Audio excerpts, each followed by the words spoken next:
Hello, and thank you for watching this regional forecast for the Northeast. I'm Andrew Pritchard, meteorologist with Nutrien Ag Solutions.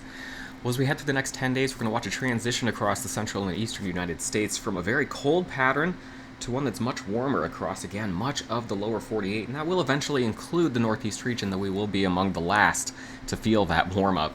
As we look at the precipitation forecast again, we're dealing with the storm system making its way along the east coast right now, bringing some snow to parts of the Northeast, some rain, maybe even some thunder to southern areas, also bringing some severe weather to parts of the Southeast and the Gulf Coast region today.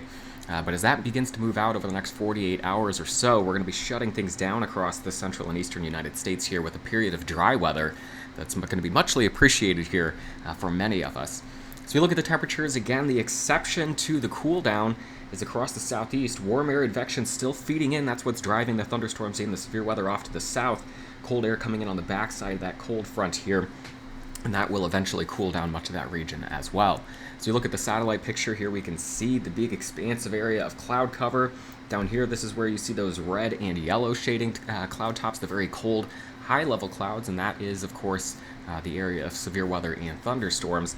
On the north side, we do have some snow falling. We can flip over and look at the radar picture here. That'll show it a little bit more clearly. On the north side here is the snow that's making its way out of the eastern Corn Belt into parts of the northeast region, and then along the south here, along that cold front, is where we've got the stronger storms making their way through. We do also have some flurries making their way through the northern plains, parts of the upper Midwest. This will also swing through on the backside of the storm system, bringing in a little bit of additional snow to parts of the northeast region, and more we're going to be dealing with some lake effect snow in parts of that region as part of this front moves through. And we'll talk about that here all in just a moment before we look at a look at the last 48 hours of precipitation showing this big expansive storm system. Again, the rain and storms, the severe weather across the Gulf Coast right in this region. And then off to the north, we had the snow from parts of Kansas through the eastern Corn Belt. As we take a zoomed-in look here at the impacts here across the northeast region over the next couple of days, we'll go ahead and pause this. We'll bring it back to Tuesday morning then, watching snow overspread New York State into New Hampshire, Vermont, and Maine. Off to the south, we have a wintry mix expected across parts of Pennsylvania into southern New York, getting into Massachusetts, Rhode Island, parts of the New York City metro there. Could be a bit of a dicey day with a wintry mix, maybe some freezing rain, even into parts of northern New Jersey there. South of that line, that's where things will be all rain, maybe even some thunderstorms as you head into Maryland and then on south from there. The snow heaviest during the midday today as it continues to move off to the east slowly. This would be around sunset now on Tuesday evening. This evening, as we get to the dinner hour, snow continuing from New York eastward over toward the coast of Maine. This continues into the overnight, starts to taper off during the early morning hours, but then we get this strong front that blasts through. And this is when our winds are going to begin really gusting, and those cold winds coming over the top of the lake, this could bring, or will bring, some additional snow to western areas here in the form of some lake effect snow as we head all the way into Wednesday night, likely tapering off for the most part by the time we get to the day on Thursday. Total snow accumulation then across the region as we take this through that storm system here all the way through the lake effect snow. This is why it's so heavy here across western areas here, perhaps in excess of a foot of snow in some of these regions, 12 to 18 inches of snow, that largely aided by the lake effect snow. As you look at the region here, as we talk about just the storm system itself, probably looking at 4 to 6 inches widespread with locally higher amounts of 6 to 12 inches here at some of the higher elevations, but then again, picking up on that additional lake effect snow here as we head into Wednesday and Thursday, and that puts us in the 12 to 18 inch range here across parts of western New York, getting into far northwestern Pennsylvania. Total liquid precipitation from that about an inch on the high side, down to a few tenths of an inch elsewhere. The high side going to be, again, of course, where we see the lake effect aid, and then over here in coastal areas where we get above half an inch to close to an inch across, again, some of the coastal areas. Inland, though, really talking about a half an inch or less of precipitation here. That's going to be snow to the north, freezing rain to the south of that. Again, if I kind of just take the drawings off, I already showed you this, but again, snow for the most part here. This is where we get into a bit of a wintry mix, and then getting south from there, this should be all rain.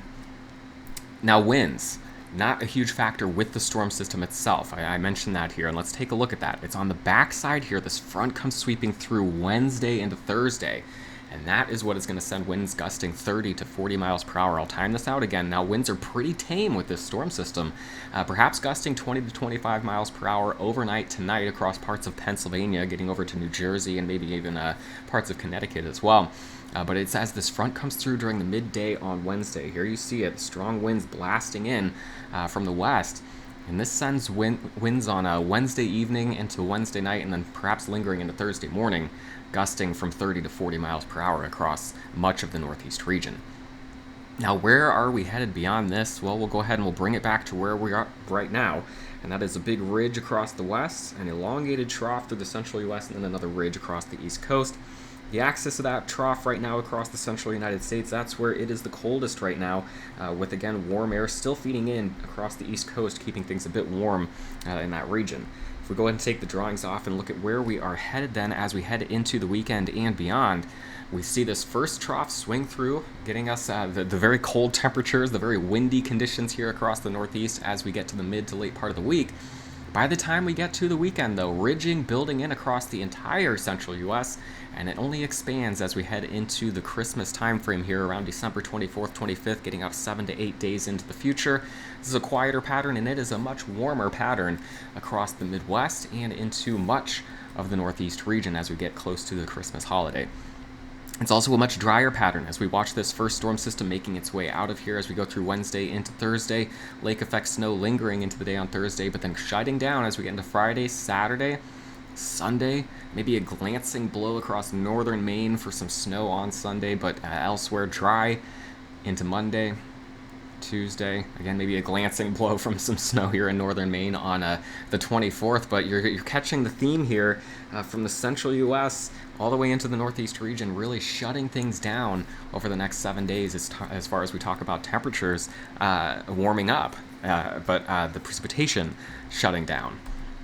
We'll take a look at this in another way, looking at the National Blended Model Total Accumulated Precipitation Forecast. What you'll see once I start this off is a whole bunch of precipitation from the current storm system and then a whole lot of nothing after that. It's not until we get into the time frame of mid next week, Wednesday, Thursday, in the 7 to 8 day time frame, maybe developing a storm system across the central U.S. No details or clarity on this at all. We're just seeing some signals here that maybe we start to build a trough back across the western U.S. That would lead to the development of another active period here across the central U.S. and perhaps eventually downstream across the East Coast. But again, that's off in dreamland right now. My message to you over the next 7 days is a much quieter pattern with a slow warm-up here across the Northeast region.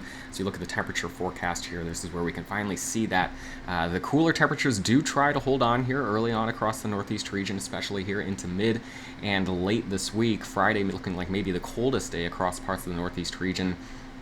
Cooler temperatures do hold on, especially where we have snow on the ground as we go through the weekend, but by the time we get to next week, looking like warmer conditions across almost the entire lower 48. As we just take a look at the high temperatures for the next few days then to finish this video up, highs in the mid-20s today, mid-30s off to the south. Very similar picture for the day tomorrow. Much colder on Thursday, those single digits across the north with highs in the 20s off to the south. Starting to warm back up on Friday and Saturday. Taking a look at overnight lows, chilly as we wake up tomorrow morning in the teens to the 20s off to the south. Again, bitterly cold air does move in here late this week. Overnight lows below zero to the north, especially where we have a dense snowpack on the ground. Same story on Friday morning, starting to warm up out of the cellar on Saturday morning, and that warm up will continue as we head into early next week. As always, Eric Snodgrass will have an in-depth look at the long-range U.S. weather analysis here on Wednesday morning. That'll be posted to the Nutrien Ag Solutions customer portal. And then I will be back to talk about the Northeast region specifically on Friday, what should be a very cold Friday morning across the Northeast.